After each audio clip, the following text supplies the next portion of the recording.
존경하는 우원식 국회의장님, 그리고 의원님 여러분, 정부가 제1을 요구한 반인권적 국가범죄 시효 등에 관한 특례법안, 윤석열 정부의 내란 행위의 진상규명을 위한 특별검사 임명 등에 관한 법률안, 명태균과 관련한 불법 선거 개입 및 국정농단 사건 등의 진상규명을 위한 특별검사의 임명 등에 관한 법률안, 상법 일부 개정 법률안에 대한 정부의 입장을 말씀드리고자 합니다.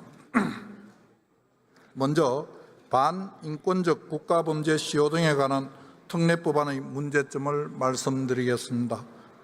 우선 반인권적 국가범죄가 헌법상 명확성의 원칙, 평등의 원칙에 반하고 시효 제도의 본질에도 부합하지 않습니다. 이 법안은 반인권적 국가범죄에 대한 명확한 정의 규정 없이 죄명만을 열거하고 공무원의 살인이나 군대 지휘관의 가혹행위로 인한 사망, 중상해뿐만 아니라 수사기관의 직권 남용 등도 고소인 등의 일방적인 주장만 있으면 반인권적 국가범죄에 포함시키는 문제가 있습니다. 그리고 명확성의 원칙과 관련하여 대법원은 법안에 규정된 수사 또는 기소에 관한 직무, 공무원의 범위 및 사건의 실체를 조작, 은폐라는 개념이 불명확하고 예측 가능하지 않게 범죄의 범위가 확장될 수 있다고 지적하였고, 대한변협도 대상자를 예측하기 어렵고 사건 실체 조작, 은폐 부분은 명확하지 않은 개념이라고 지적하였습니다. 한편 현행법상 내란 외환의 죄나 성폭력 범죄로 사람을 살해하는 죄 등과 같이 공소시효를 배제하는 범죄들은 법정형의 대부분 사형, 무기형 등이 규정되어 있는 아주 중한 범죄들입니다. 그러나 이 법안과 같이 통상적인 사법방해 행위에 대해서까지 시효를 일괄 배제시키는 사례는 찾아보기 어려워 평등의 원칙에 반할 소지가 있습니다. 이 법안은 사망, 중상해나 국가보안법 제12조 무고날조를 제외하면 상한만 규정된 법정형이 가벼운 범죄들이고, 공소시효는 모해 위정, 증거인멸과 범인 도피 외에는 7년에 불과합니다. 아울러 시효는 법적 안정성만이 아니라 한정된 자원을 효율적으로 배분하여 더 많은 사람을 구제하는 순기능도 있습니다. 불분명한 개념 정의로 비교적 가벼운 범죄들까지 시효를 배제하기보다는 사법 절차 내에서 신속한 구제가 이루어지도록 하는 것이 더 바람직하다고 생각합니다. 또한 민사 단기 소멸 시효를 배제한 판례나 유사 입법례가 없고 진정 소급 입법으로 위헌 소지가 있습니다. 소멸 시효는 장기간 권리를 행사하지 않는 경우 법적 안정성을 저해하는 것을 방지하기 위한 민사법의 대원칙이고, 단기 소멸시효를 배제한 판례나 입법례가 없어 소멸시효의 일률적 배제는 과도한 측면이 있습니다. 한편 피해자 본인에 대한 소멸시효 배제를 이미 소멸시효가 완성된 경우에도 적용하는 것은 헌법에서 원칙적으로 금지하는 진정소급 입법이므로 위헌 소지가 있습니다. 그 외에도 과잉금지 원칙이나 다른 법률과의 체계 정합성 같은 문제가 있고, 국가의 범죄 대응 역량 약화와 같은 부작용이 있을 것으로 예상됩니다. 우선 과잉금지 원칙 측면에서는 과거 법안들과 같이 살인 등 중대범죄와 관련성이 있는 사법방해 행위의 시효를 정지시키는 방안이나 법정형을 상향하는 방안 등 기본권 침해를 최소화하는 대안들이 있습니다.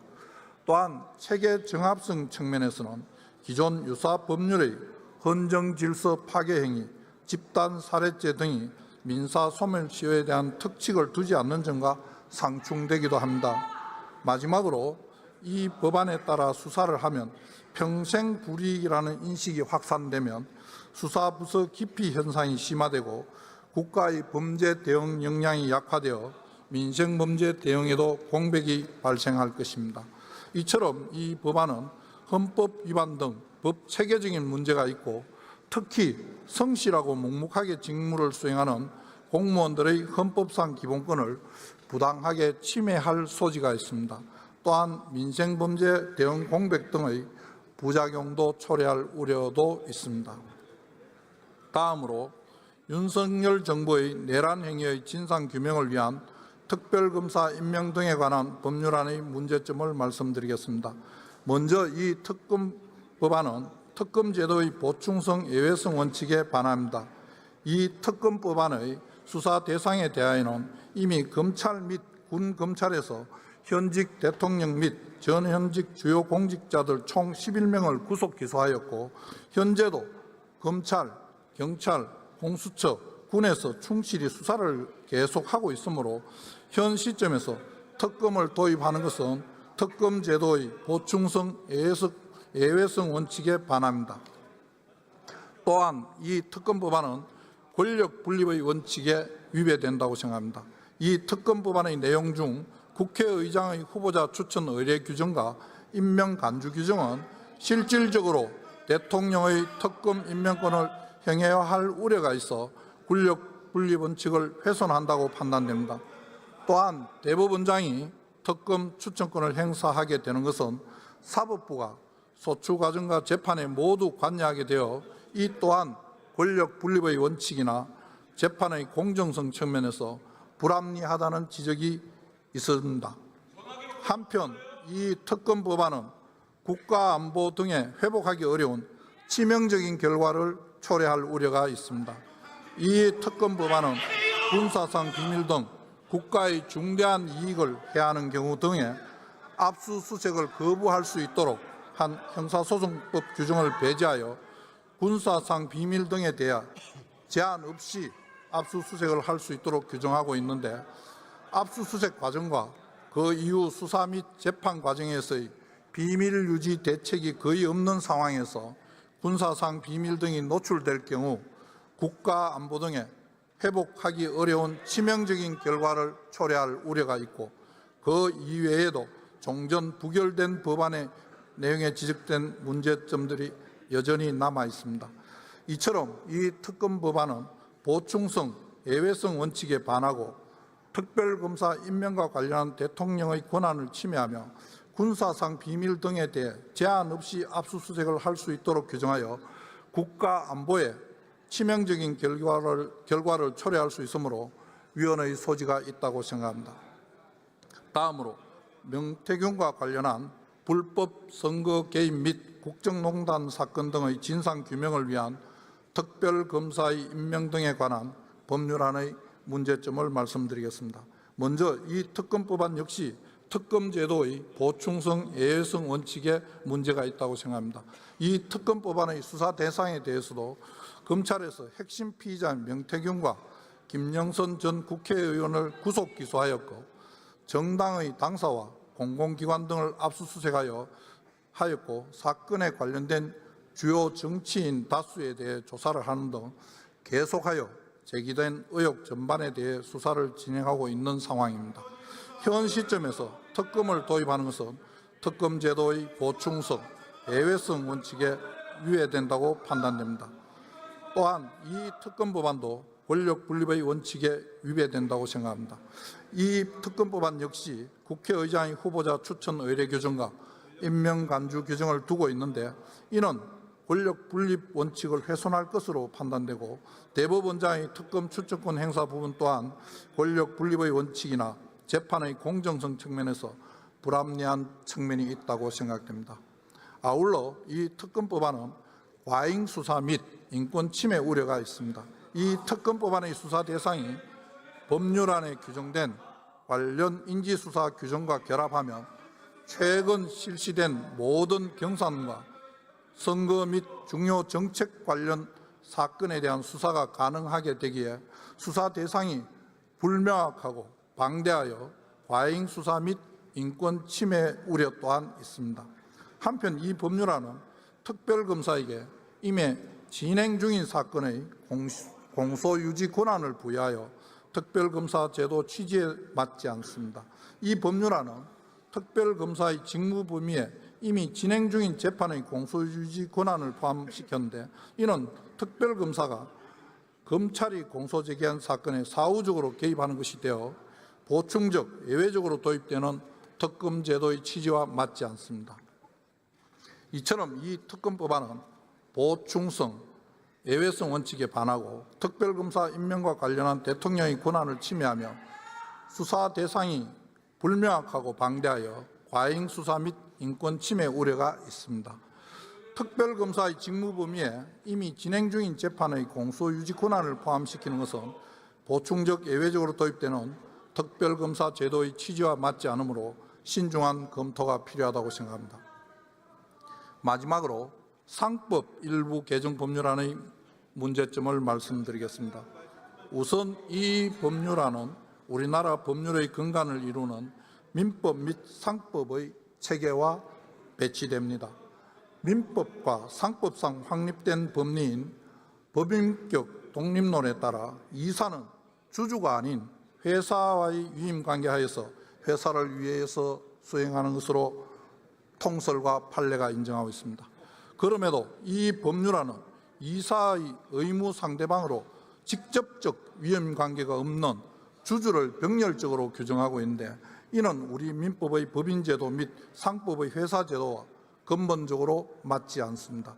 이사의 주주에 대한 충실 의무는 불문법 국가인 미국의 일부 주에서 판례법상 특별한 경우에 인정되는 법리일 뿐 이 법률안과 같이 성문법의 포괄적인 형태로 이사의 주주에 대한 충실 의무를 규정하는 나라는 확인되지 않습니다. 이에 국회 전문위원과 법원 행정처도 우리나라의 기본적 법 체계에 맞지 않다며 우려를 표한 바 있는 것으로 알고 있습니다. 다음으로 이 법률안은 의무의 충돌 상황에서 이사에게 어떤 행동을 해야 하는지 그 기준을 제시하지 못합니다.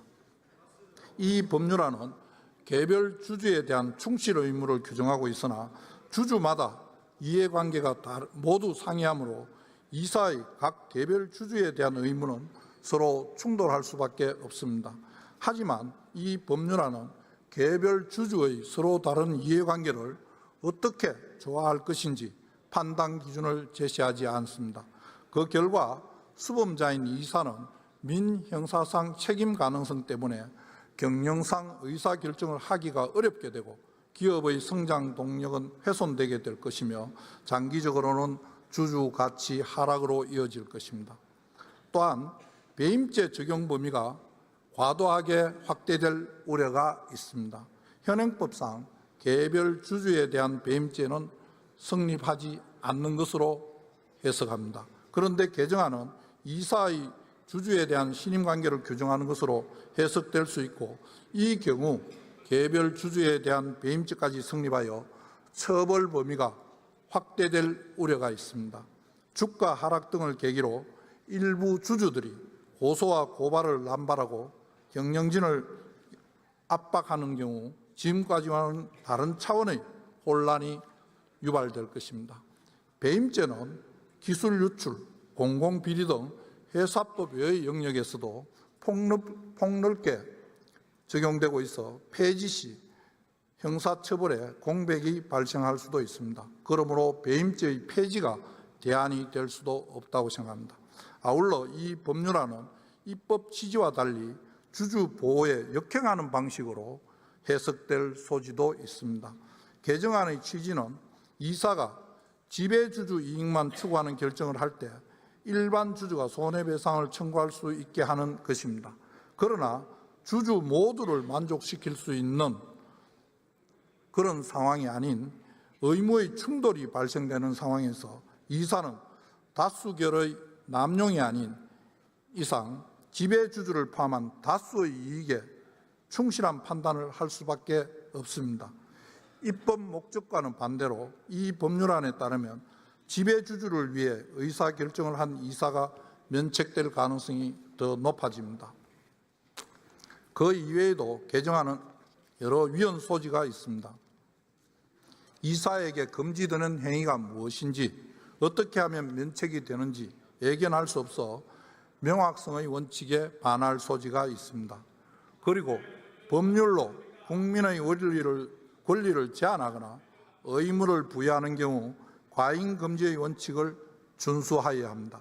이에 정부는 이 법안의 문제점을 고려하여 상장사의 합병 등 조직 재편 상황을 특정하여 이사가 주주의 정당한 이익 보호에 노력해야 한다는 점을 명시하는 등 자본시장법 개정안을 대안으로 제안한 바 있습니다. 정부의 대안과 비교해보면 개정안은 중대한 부작용이 우려되고 수단의 적합성, 법익 균형성 및 피해의 최소성 요건을 결여하여 과잉 금지 원칙 위반의 소지가 있습니다. 이처럼 상법 개정안은 기본법인 민상법 법체계에 배치되고 배임죄 적용 범위를 과도하게 확대할 우려가 있습니다. 또한 입법 취지와 달리 회사 경영진에는 불확실성을 초래하면서 주주 보호에 역행하는 방식으로 해석될 소지가 있고 위헌 소지도 있는 등 많은 문제점을 가지고 있습니다. 지금까지 정부가 제의 요구한 법률안들의 문제점을 간략히 설명드렸습니다. 이 법률안들은 그 내용에 있어 헌법에 위반될 여지가 상당하거나 부작용이 심각할 것이기 때문에 이를 바로잡는 것은 정부에 부여된 당연한 책무입니다. 의원님들께서 이러한 점을 깊이 고려하셔서 부디 이 법률안들의 문제점을 다시 한번 살펴봐 주실 것을 간곡히 요청드립니다. 감사합니다.